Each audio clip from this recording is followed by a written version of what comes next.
अनिरुद्ध के दादू भाई और विवान के बाबा हैं बचपन के दोस्त। नमस्कार दोस्तों, स्वागत है आपका हमारे चैनल में। अगर आप इस चैनल पर नए हैं तो इसे सब्सक्राइब कर दीजिए, साथ ही बेल आइकन दबाना ना भूलें। वीडियो अच्छा लगे तो इसे लाइक ज़रूर कीजिएगा। चलिए आगे बढ़ते हैं दोस्तों। जैसे कि हम देख रहे हैं जनक के आने वाले अपकमिंग अपडेट बताने वाले हैं। चलिए बिना देरी किए शुरू करते हैं। तो दोस्तों, अनिरुद्ध कुछ दिन गुजरात में रहकर कोलकाता जाने वाला है, वह भी अकेला, जनक को छोड़ के, क्योंकि अनिरुद्ध को यह पता है कि जनक विवान से शादी कर चुकी है और इसलिए जनक और विवान की ज़िंदगी में आना नहीं चाहता। वह सोचता है कि ज़िंदगी भर जनक से प्यार करता रहेगा और जनक के खुशी के लिए जनक से दूर भी रहेगा। और आप लोग को तो पता है विवान के माँ की सोच विचार कैसी है। अनिरुद्ध बार बार जनक को मिलने भी जाएगा तो जनक के ऊपर सवाल खड़ा होगा, लेकिन अनिरुद्ध हमेशा विवान को फ़ोन करके पूरे परिवार के बारे में पूछता है और जनक के हालचाल जानकर खुश हो जाता है। तो वैसे तो वजह से बोझ हाउस में भी बहुत टेंशन चल रही है। ऊपर से मीनू के बाबा शर्त रखा है कि मीनू और छोटो की शादी के बाद वो दोनों मीनू के घर में रहेंगे और इसी कारण छोटे कुछ डिसाइड नहीं कर पाता है कि वह शादी करेगा भी या नहीं। तनुजा, सुबोध लाल और बिपाशा तो चाहते हैं कि छोटो की शादी ही ना हो, लेकिन बड़े माँ, जेठू, थामी, दादू भाई, लाल, अपू, मिमी और अनिरुद्ध चाहते हैं कि छोटों की शादी हो और वो भी बड़ी धूमधाम से। तो मीनू अपने बाबा से कहती है कि वह शादी करेगी तो उसको अपने ससुराल में रहना है और नहीं तो शादी ही नहीं करनी है। फिर मीनू के जिद के आगे मीनू के बाबा को झुकना ही पड़ता है और शादी बड़ी धूमधाम से होता है। आधा खर्चा तो अनिरुद्ध करता है। शादी में दोस्तों, रिश्तेदार सबको बुलाया जा गया है और उसमें से गुजरात फैमिली को भी बुलाया जाता है। शादी के कार्ड, लेकिन दोस्तों आपको लग रहा है होगा कार्ड विवान को भेजा गया है, पर ऐसा नहीं है। कार्ड तो विवान के बाबा को भेजा गया है और विवान के बाबा और अनिरुद्ध के दादू भाई के बचपन के दोस्त विवान के बाबा कोलकाता आते हैं छोटे और मीनू के शादी में।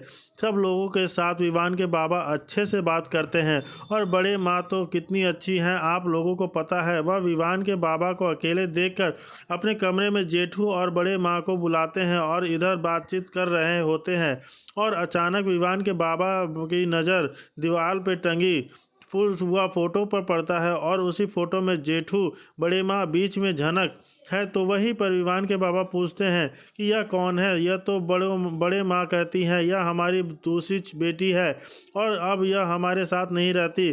कुछ दिन हो गया है यह मुंबई में थी और हो गई है। तो विवान के बाबा कुछ भी नहीं कहते और शादी खत्म होने के बाद भी अनिरुद्ध के दादू भाई से बहुत कुछ बातचीत करते रह जाते हैं और सोचते हैं कि शायद इस बच्ची कोई मुसीबत में होगी इसलिए विवान के साथ आ गई। लेकिन विवान की पत्नी और आयाना के असली माँ अब कहाँ हैं? कितने सारे सवाल आ रहे हैं यहाँ पे बाबा के दिमाग में भी। फिर जब गुजरात जाते हैं और जनक को अकेले में मिलता है तो वह कहता है जनक चौंक जाती है, तो सोचती है बाबा को मेरे असली नाम कैसे पता चला।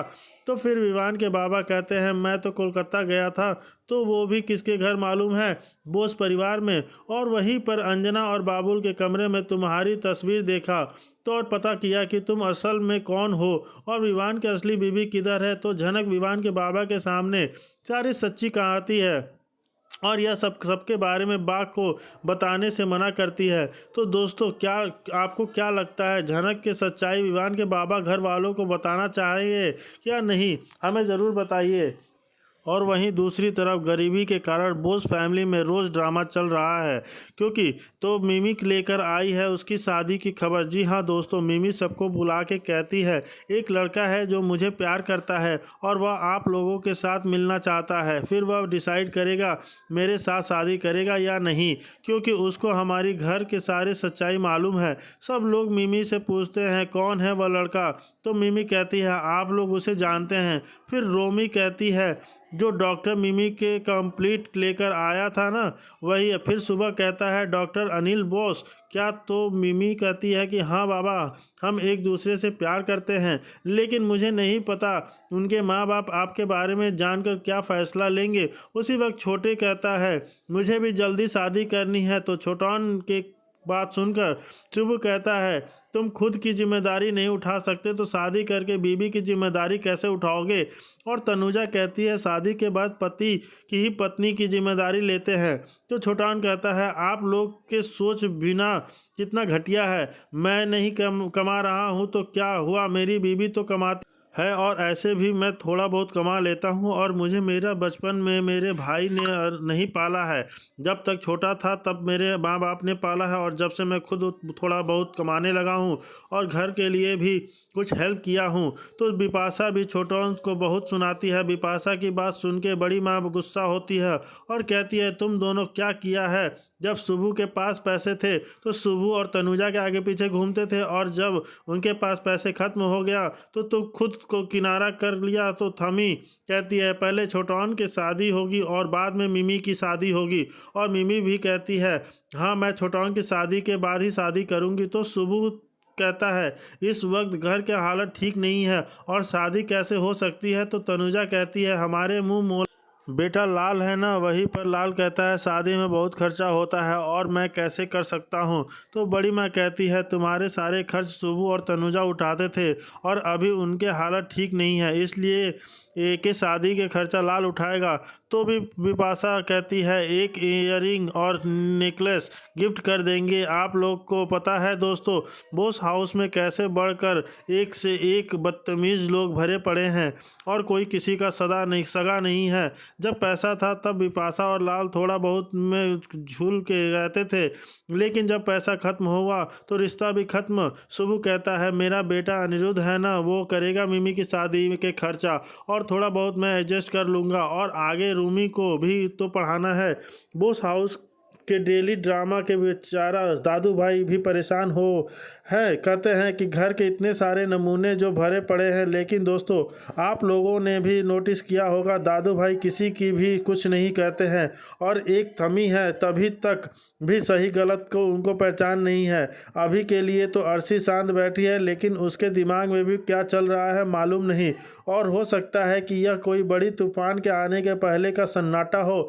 नहीं है। और डॉक्टर अनिल सेन मिमी से प्यार करता है, यह सच है, लेकिन उसके माँ बाप शुभो के बारे में जानकर क्या था मिमी को डॉक्टर अनिल से शादी कराने के लिए राजी होंगे या नहीं, यह देखना दिलचस्प है। लेकिन मीनो और छोटौन की शादी तो पक्का होगी। दूसरी तरफ अनिरुद्ध गुजरात से निकलने वाला था, लेकिन फिर से उसके मन बदल के गुजरात में रुका हुआ है।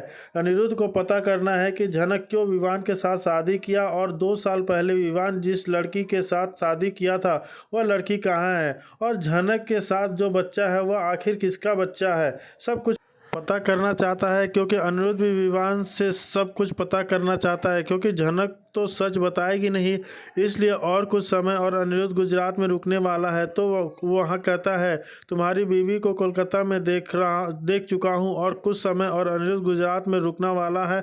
जब तक अनिरुद्ध सारे सच्चाई पता नहीं करेगा तो वह वापस कोलकाता नहीं लौटेगा और कुछ न कुछ बहाने झनक के आसपास रहेगा और सब कुछ पता करके। लेकिन छोटौन की शादी में अनिरुद्ध जरूर शामिल होगा। तो दोस्तों आपको क्या लगता है, छोटौन की शादी में भी तनुजा, शुभो और लाल बिपाशा कोई और ड्रामा करेंगे या नहीं? हमें सभी ज़रूरत बताइए। अगर आपको जो भी राय होगी आप हमें कमेंट सेक्शन में बताइए।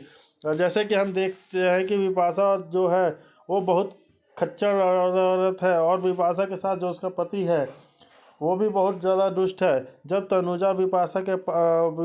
तनुजा और उसके पति हस्बैंड शुभो बोस के पास पैसे थे तब उनके पीछे कुत्ते की तरह आगे पीछे दुम हिलाते हुए घूमते थे और जब उनके पास पैसा खत्म हो गया तो फिर पलट लिए हैं, दूसरी तरफ रास्ता देख लिए हैं।